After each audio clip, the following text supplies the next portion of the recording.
In my opinion, these are the most popular sanitation chemicals to use in your home cold plunge. Not commercial, home cold plunge. And the reason they are so popular is because they keep your tub clean, they do a great job at it, and they don't contain any chlorine or bromine.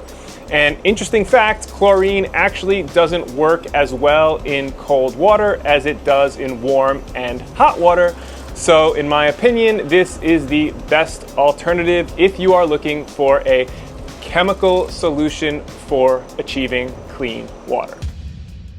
Sirona sells a bunch of different products on their website, but for the purposes of this video, we are just going to be focusing on their cold plunge protocol, which you can buy from many third-party websites. I'll put the link for this cold plunge protocol kit in the description of this video. Now, the cold plunge protocol kit includes simply Sanitizer. This is the star of the show, and this is what's actually going to be sanitizing the water. And what this is it's biguanide or PHMB. Basically, instead of chlorine, you're using biguanide.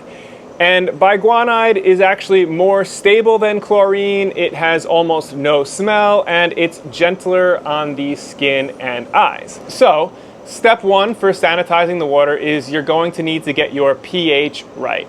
Now, the pH should be somewhere between 7.2 and 7.8, which is basically the American swimming pool standard. Now, to check your pH, you can use one of the test strips here, or you can use a pH meter like this that I got on Amazon for like $30. Link in description. So now we are going to be testing the pH of this water, just dropping the pH meter into the water. As we can see, the pH of my water is high right now, coming in at around 7.8, close to 8. And in my experience, cold water pH is always going to be trending high. So for this case, we are just going to add some Spa Down. Now, Spa Down, as we can see, is sodium bisulfate. And when we add this, we can literally just watch the pH go down. So Spa Down brings the pH down. Simple as that. So the Spa Down is in, and we should start to see it already trending down. And we're just going to keep adding Spa Down in until your pH settles somewhere closer to 7. As we can see, it's already moving down fast. The stuff is super effective. Look at that, already at 7.3. So works so well. And of course, if we were to bring the pH down too much and we wanted to bring the pH back up, we just simply use Spa Up.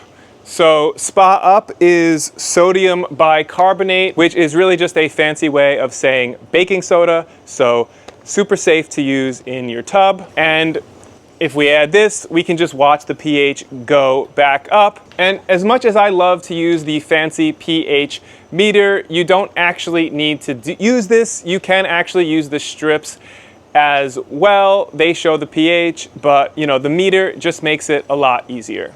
So now that this water is perfectly balanced, sitting right around 7, I am just going to add 2 to 4 tablespoons of the oxidizer. So this oxidizer is hydrogen peroxide, which is H2O2.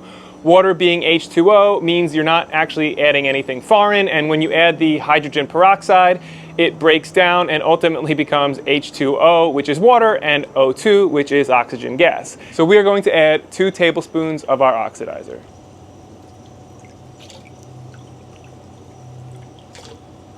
Now, once the oxidizer has been successfully added, it is time to add our sanitizer. So I'll basically just do 1 tablespoon of the sanitizer, and boom. The tub is basically ready to use. Personally, I'll usually wait like an hour or so before getting into the plunge. That's just my own superstitions. I really don't like chemicals. Now, You may be asking, what's the difference between the oxidizer and the sanitizer? Well, basically, the sanitizer kills germs and fungi, makes sure nothing grows, aka the sanitizer is killing living things, whereas the oxidizer is destroying non-living things like sweat or dead skin cells. Essentially, the sanitizer is the main defense against germs, whereas the oxidizer handles everything else. And they must work together, kind of like a Batman and Robin situation. The sanitizer, of course, being Batman. Now, as far as weekly maintenance is concerned, you are going to want to dip the test strips in about once a week or so, which, as you can see, the test strips tell you the pH and, most importantly, how much of the sanitizer is present in your cold plunge. Basically, you're just going to match up the colors with the guide. It's very, very simple. As long as you're not colorblind, anyone can do this. Okay, so we can see we just take our test strips and just sort of line this up. This one is our sanitizer. So we just kind of slide it over. And as we can see, we are perfectly in this okay range, so we're good to go there. As far as pH, same thing, just kind of slide it around, and it looks like we are sitting pretty somewhere between 7.2 and 7.8, so this water is good to go. So based on what this says, you'll balance the pH with the spa up or spa down, and then you'll add a few tablespoons of the oxidizer and, if need be, the sanitizer. The whole process is extremely easy and actually kind of fun, and because naturally flowing cold water like this is so good at keeping itself clean, some weeks you might not even need to add the sanitizer. That's how good and effective this is. And in full transparency, I am a big ozone advocate, so I only really use these Sirona products to test everything out for about a month or so for the purposes of this video. And on a side note, do not use the ozone and the Sirona sanitizer together. The chemical compounds don't mix at all, and it actually could be dangerous. But anyway, since I don't have long-term experience with the product, here is a short little customer testimonial from my friend Jay, who's been using the product for well over a year and absolutely loves it. Tell me about your setup. What ice bath are you using? I have the Desert Plunge 400. And why did you opt for using the Sirona Chemicals instead of using ozone? I have the unit in my basement in a separate room. So I didn't want to have to worry about opening the lid, letting the ozone disperse, because it would then be dispersing into the rest of the basement. If it was outside, I'd be using ozone. But since I'm inside, I elected to go with the Sirona products. Tell me about your protocol. How often are you cold plunging? Are you showering before getting into the cold plunge? Yeah, I have a real simple protocol, and I can't believe people change water as often as they do. So I have about 80 or 90 gallons in my Desert Plunge. So my protocol is always to shower first before I go in, whether I'm coming out of my sauna, red light, whatever. So I shower. I use soap, and then I just walk over to the room, the lid is up, and then I just step right in and get in. Tell me about your Sirona protocol. The main chemical I use every day is the Oxidizer, and this is an H2O2 hydrogen peroxide product, not chlorine, not bromine. And then once a week, I go ahead and add Sanitizer. I use their test strips at least once a week, so I test strip the water. These are little expensive little suckers, so I went out generically and bought just a generic brand of test strips, and that's about it. So when I get out, I always put in about a tablespoon of the hydrogen peroxide, the Oxidizer, which most of your cold plungers, if they're using H2O2, they're using a food grade 12% or 35%. I think that's a 12% hydrogen peroxide, but it's a proprietary formula. And then once a week, I'll shock the water with a little of the Sanitizer. It works in conjunction with the Oxidizer. But I think the key to my water staying not only crystal clear, but really good quality is that once a month, I go to a local pool store around me. I take a water sample in. They have me in their computer, and they know I use the Sirona products. And I get a report that kind of looks like that. And it tells me my acceptable ranges, whether I'm up, whether I'm down, and what I need to add to make it a little bit better. But I stay within these ranges right here. And I leave there, I go home, I'll add a chemical if I need it, wait 15 minutes, add another chemical if I need to, end of story.